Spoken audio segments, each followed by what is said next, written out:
Well guys, as you can see, the check engine light is back. As it says the malfunction indicator light is on. And that's also denoted by this red warning light here. Alright, so now we're just going to read codes. Oh wait, we can't do it this way because there's more than one module, so we got to do it manually. So the shortcut is you can hold the read button, only works on certain models. Well, alright then. Probably the same code for all I know.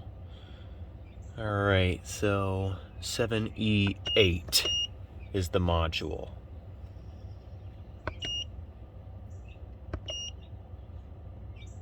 Okay, same code. P052E, positive crankcase ventilation regulator valve performance.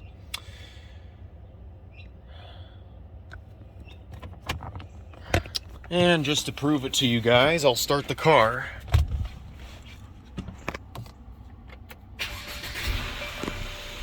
Yep, the check engine light is back, ladies and gents.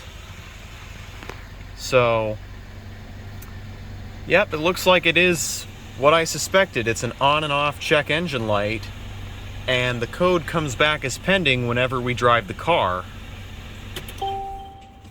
So, that's interesting. The car, we haven't even owned it for 5 years, and it's doing this, but it's really not that big of a deal because the car is still under warranty. So, you know, I'll have the dealer look at it next month. It's fine to drive as long as the check engine light isn't flashing. Plus, I have a scan tool, so if there are any other codes that pop up, I'll find those too just by hooking up the scan tool.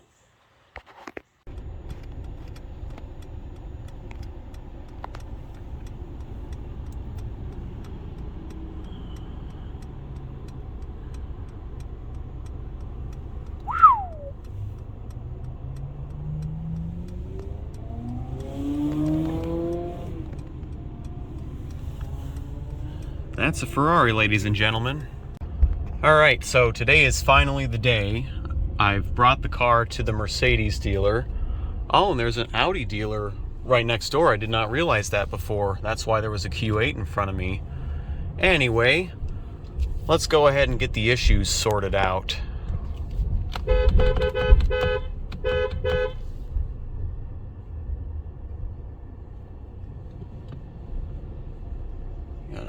Proceed with caution and turn the key off. And once again, I have a GLB300 as a loaner. They're amazing cars, and I've never been disappointed by them. Vast improvement over the old GLA and CLA, and even the current generation GLA and CLA are pretty good too. The previous generations, not so much. But anyway, enough about that. Let's go ahead and get this turned on. Lights on for safety, and I'm going to turn this off. I don't want copyright. There we go. Gonna head home and update you guys there. Alright, so back at the house, and I am so thankful I got a loaner because with this industry-wide vehicle shortage, it doesn't apply to just dealership lots. It applies to rental cars too, and this is a loaner car. Because normally, if a dealer doesn't have any loaner cars, which has happened before with me, then they give you a rental car, as in they will pay for you to have a rental car with like Enterprise or Hertz or something like that. But anyway, that's beside the point. We got a GLB once again, but this one seems to be more fully loaded than other GLBs I've had as loaners. For example, it has the forward collision braking cameras right there. It also has a front view camera, and it sometimes automatically engages when you creep to a stop at a stoplight. So it's a traffic assist camera. It helps you see what's going on. If you're looking at the passenger side display. But anyway, Another thing this also has is the Sirius XM, whereas the other GLBs I've driven do not have that, so you have to get it as an option. So they don't really cut a lot of costs, but they do cut costs in those areas. So that being said, I think the GLB is a fantastic small 7-passenger SUV. I mean, you can opt for it to be anyway. But yep, the GLC is in the shop once again. We have a loaner for the weekend, second time this year. And at first I thought this was a GLB that I have driven before, but it isn't. And I know that because of the options I just listed. And yes, it does have the same Continental run-flat tires. But yeah, we're pretty much driving this for the weekend. So that's pretty cool.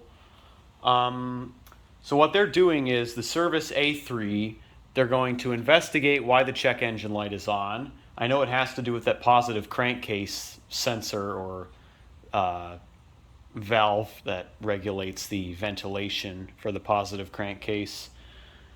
They're also changing the wiper blades, and then I also told them to check the front brake pads for wear and see if they need to be replaced in the near future.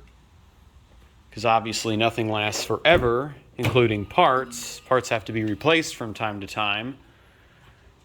So we'll get the car back probably Monday. But yeah, Monday is the earliest we will get the car back. So we have a GLB for the weekend. It's going to be a blast. I love the technology in this car. One thing I wish it had was automatic high beams, but it's something I can live without. It's not a necessity. It's just a convenience feature, really.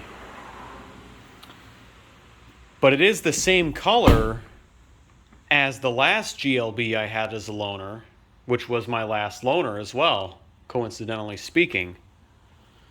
So that's pretty cool. As far as other things go, the garage door did break down on us like last week, and we had to have new springs put in. And it's funny, the last time this broke was about 10 years ago, and it's been, so I think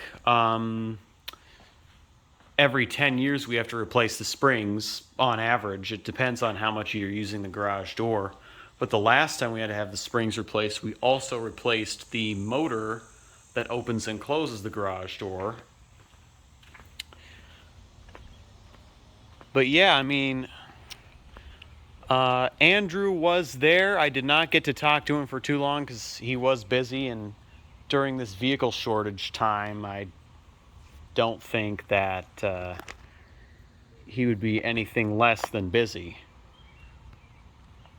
I wanted to talk to him about when the EQC was going to hit the States, and that's because I talked my mother into an EQC to replace her GLC eventually, because my mother does not like the idea of pumping her own gas, and obviously when I'm out of the house in a few years, like after I've saved up enough money from work, which, I mean, I'm looking for a job still, but let's just say a few years down the road I have a job and I'm saving up money to move out. I'm no longer going to be in this house. I will still visit on vacation and whatnot, but I'm not going to be here forever. That's my point. So with that being said, she would have to pump her own gas for 2 years or something like that, or have Dad do it, and then when she gets an EQC or EQB or whatever, then she won't have to worry about it. All she has to do is plug it in every night.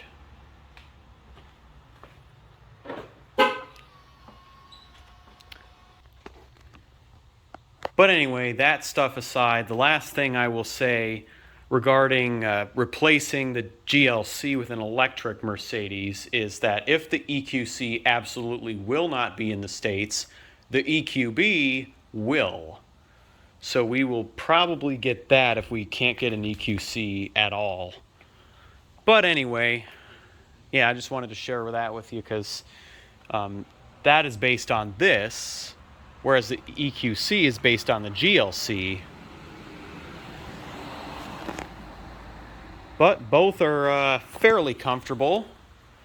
But I will say I like the GLC a little bit better than this. So now on to the check engine light thing. So it was on yesterday and then it went off yesterday afternoon. So I had to explain to the dealer that it's been on and off 5 different times. The first 3 times it's been on only for 1 day or less, and then it went off. The 4th time it stayed on for 3 days, and then it came back on. The 5th time stayed on for 3 days as well. And today it never came on, so I just explained to the dealer that the check engine light has been on 5 separate occasions within the last month for the same code, which is P052E, as I have explained earlier, which has to do with an inappropriate degree of pressure in the crankcase. So I'm not too mechanical oriented. So any mechanic who knows about this stuff can enlighten me on what exactly it means, but I know that you don't want to be driving with that problem for an extended period of time. But thankfully, we only drove the car with this issue for a month, and now we have a loaner for the weekend. And it actually has 2,500 miles on it, so it's all broken in. We can drive it in whatever mode we want, so comfort, sport, manual.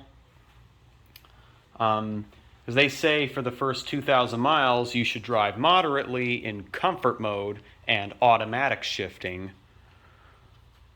So, yep, finally we have a loaner that is broken in. But, yep, the second time the GLC's been out of commission this year.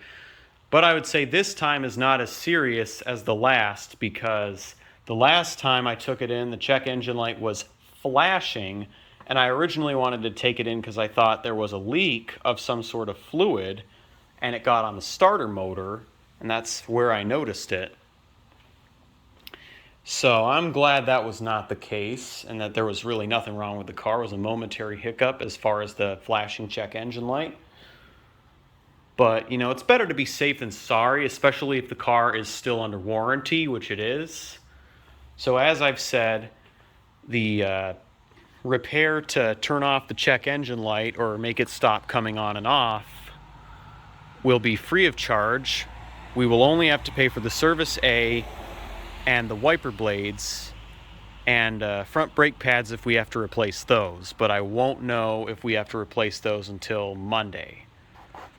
So yep, that's pretty much it for this update. I will maybe make a driving video of this if I get around to it. I'm not going to guarantee it. I already have a driving video of a GLB, so it's not high on my priority list. But till next time, make sure you leave a thumbs up if you enjoyed, subscribe if you're new, turn on post notifications, do what you guys do best, and peace out till next time.